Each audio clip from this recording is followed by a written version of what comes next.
Hello बच्चों, let's take a given question. The question says a ball of mass 0.5 kg is attached to a string of length 50 cm. The ball is rotated on a horizontal circular path about its vertical axis. The maximum tension that the string can bear is 400 Newton.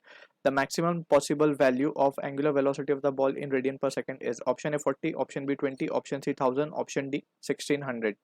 So for this question, जो key concept we need to understand is the concept of we can write centripetal या हम बोल सकते हैं centrifugal acceleration. Basically हम dynamics की बात कर रहे हैं सर्कुलर मोशन के. सो उसमें सेंट्रीपिटल एंड सेंट्रीफ्यूगल फोर्स दोनों, सेंट्रीपिटल फोर्स या फिर सेंट्रीपिटल और सेंट्रीफ्यूगल एक्सेलरेशन दोनों आ जाते हैं.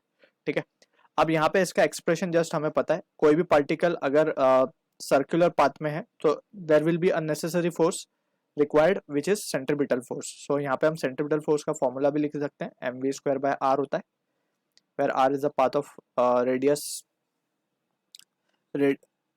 r is the radius of the path and v is the velocity or the linear velocity with which the body is moving. ठीक है, अब यहाँ पे इसको एक्सप्रेशन को हम एम आर ओमेगा स्क्वायर के टर्म्स में भी लिख सकते हैं. v बाय आर को वी कैन सब्सटीट्यूट ओमेगा, सो ये एक्सप्रेशन भी वी कैन राइट. सो यहाँ पे अगर हम देखें तो हमें क्वेश्चन में गिवन है कि एक स्ट्रिंग से बॉल टाइड है and it has been rotated in a circular path. इस तरीके से हम बना सकते हैं कि एक सर्कुलर पाथ में रोटेट कर रहा है. अब यहाँ पे अगर हम देखें तो टेंशन इन द स्ट्रिंग, अलग अलग सिचुएशन में अलग अलग चीजें जो होती हैं, अलग अलग forces provide centripetal force. So in this case ये जो टेंशन आएगी स्ट्रिंग के अंदर that will be providing the centripetal force, that is mv²/r या फिर mr ओमेगा स्क्वायर. तो हमसे क्वेश्चन में पूछा गया कि स्ट्रिंग की एक मैक्सिमम लिमिट है टेंशन की 400 न्यूटन.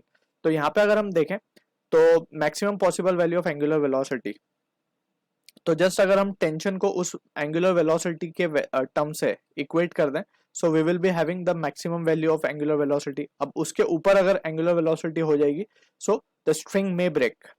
ठीक है ना, so that will be the case. अब यहाँ पे हम लिख सकते हैं T will be equals to M R omega square. We are interested in calculating the value of omega. ठीक है ना, that is the maximum value of omega. So यहाँ पे हम देख सकते हैं T equals to M T by M R करके इसको रूट में ले लेंगे. So that will be giving us the value of omega. अब यहाँ पे हम वैल्यू सब्स्टिट्यूट कर देंगे. T is maximum tension is 400 and divide by mass is been given as 0.5 kg. Radius is given as 50 centimetre, that is 0.5 again, right. So ये answer आ जाएगा हमारे पास 1/4 1600 that means 40 and this is in radian per second. So this is the answer for the question जो कि match हो रहा है हमारा ऑप्शन ए के साथ. So I hope you understood the solution. All the best.